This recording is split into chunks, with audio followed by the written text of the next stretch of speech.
मंगल की दशा। अरे कब से कुंडली देखी जा रहा है, कुछ बताएगा भी? हाँ बेटी बताऊं ना, इसकी शादी का योग कब बनेगा? हर लड़के को रिजेक्ट कर देती है।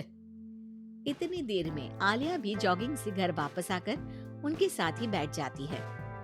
अरे आशीष भाई, आप, मुझे सुबह से ही लग रहा था कि कुछ अपशगुन होने वाला है। देखिए आप आ गए। मुझे तो उस लड़के के लिए अभी से बुरा लग रहा है जिसे तेरे लिए कुर्बान होना पड़ेगा, बेचारा। वैसे आप इतने बड़े ज्योतिषी बन गए, लेकिन अभी तक कुंवारे हो, क्या बात है? ग्रह योग नहीं बना रहे या कुछ और बात है?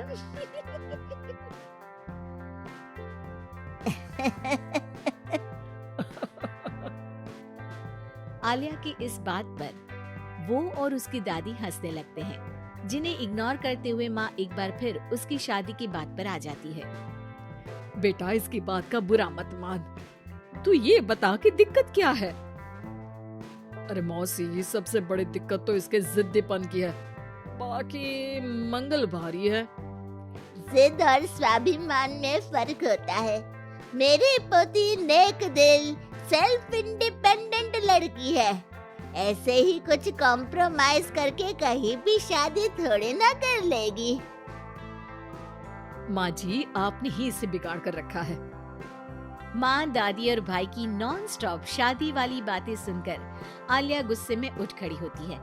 माँ, आपको पता है मैं इन सब चीजों पर बिलीव नहीं करती, फिर भी आप लोगों ने मिलकर घर को सर्कस बना दिया है। घर वालों को ये सब सुनाकर आलिया तैयार होती है ऑफिस के लिए निकल जाने को, जहाँ रास्ते में उसे एक छोटी बच्ची फूल बेचते हुए मिलती है। दीदी, फूल खरीद लो ना, आज मेरी मम्मी का बर्थडे है। अच्छा, कितने के हैं? सिर्फ आपके लिए एक फूल, 20 रुपीज। आलिया उस बच्ची से सारे फूल खरीदकर ऑफिस पहुंचकर उन्हें सब में बांट देती है। क्या बात है, ये फूल किस खुशी में बांटे जा रहे हैं? फूल मिलने से सबके चेहरे पर जो खुशी आई है ना, उसी की समझ लो। चलो काम करते हैं। ऐसे ही आलिया अपने आसपास के लोगों में खुशियां बांटते हुए डेली लाइफ बहुत खुशी से जी रही होती है। दिन बीतते रहते हैं। एक शाम आलिया और उसकी दोस्त आइसक्रीम खरीदने जाती हैं। भैया, 2 चॉकलेट आइसक्रीम देना। तुम्हारा चॉकलेट आइसक्रीम से प्यार मुझे आज तक समझ नहीं आया। आइसक्रीम लेकर आलिया की दोस्त तो वहाँ से चली जाती है, लेकिन जैसे ही आलिया जाने लगती है, तभी एक जरूरतमंद बच्चा उसके पास आता है। दीदी, आइसक्रीम खिला दो। आलिया बिना कुछ सोचे अपनी आइसक्रीम उसे दे देती है। ये सब देख वहीं खड़ा देव आलिया के पास आता है। आप उसे पैसे भी तो दे सकती थी। हाँ, दे सकती थी, पर पैसे तो आगे उससे कोई दूसरा भी छीन सकता था। लेकिन इस आइसक्रीम को खाकर उसे जो खुशी मिलेगी ना, वो कोई नहीं छीन पाएगा। Wow, deep thought.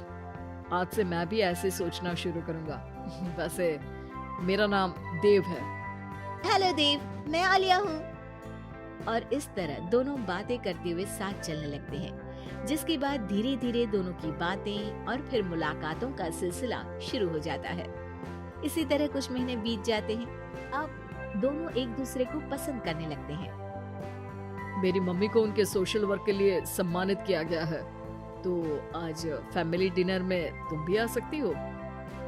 अगर तुम्हारी मम्मी की गिफ्ट के लिए तुम मेरे साथ शॉपिंग चलोगी तो जरूर आऊंगी। दोनों शॉपिंग पर जाते हैं और रात को आलिया देव की मम्मी के लिए सुंदर लाल साड़ी लेकर डिनर पर पहुंचती है, जहां गिफ्ट देने और थोड़ी बात करने के बाद सब डिनर करने बैठते हैं। आंटी, आपको साड़ी कैसी लगी? ठीक है, मतलब मैं एक सोशल वर्कर हूँ तो ज्यादातर सोबर कपड़े ही पहनती हूँ। डोंट वरी, मम्मी के इस स्पेशल मौके पर ये साड़ी जरूर पहनेंगी।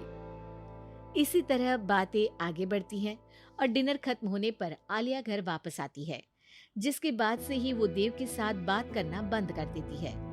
ऐसे ही कुछ दिन बीत जाते हैं, जिसमें देव बहुत बार उसे कॉल और मैसेजेस करता है, लेकिन आलिया किसी का जवाब नहीं देती। क्या हुआ? सब कुछ तो अच्छा चल रहा था, फिर तुमने देव से बात करनी क्यों बंद कर दी? उसकी मम्मी को घर में बहू नहीं, नौकरानी का रिप्लेसमेंट चाहिए, जो मैं नहीं बन सकती। अरे इतनी जिद भी अच्छी नहीं, लड़कियों को थोड़ा कॉम्प्रोमाइज तो करना ही पड़ता है। तुम्हारे लिए देव से ज्यादा सूटेबल लड़का तुम्हें नहीं मिल सकता। माँ उसे ये सब बोल ही रही होती है कि उसके फोन पर मैसेज आता है, जिसे पढ़कर वो तुरंत घर से निकलकर हॉस्पिटल पहुंचती है, जहां देव अकेला परेशान खड़ा होता है। पर आलिया उसके पास न जाकर एक कमरे में जाती है और कुछ देर बाद बाहर निकलकर घर वापस आ जाती है। इसके कुछ दिनों बाद देव और उसकी मम्मी आलिया के घर आते हैं। अगर तुम हॉस्पिटल आकर ब्लड डोनेट नहीं करती तो शायद आज मैं यहाँ सबके साथ नहीं होती। तुमने मेरी आंखें खोल दी।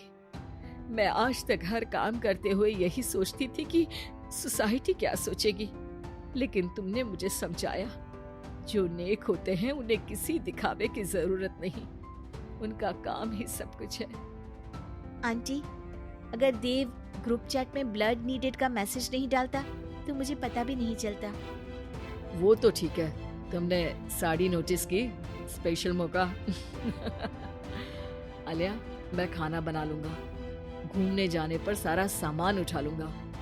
प्लीज शादी के लिए हाँ बोल दो। अगर खाना दोनों मिलकर बनाएं और घूमते हुए जब जो थके दूसरा उसे लाइफ लॉन्ग संभालने का वादा करे तो वो डील पक्की।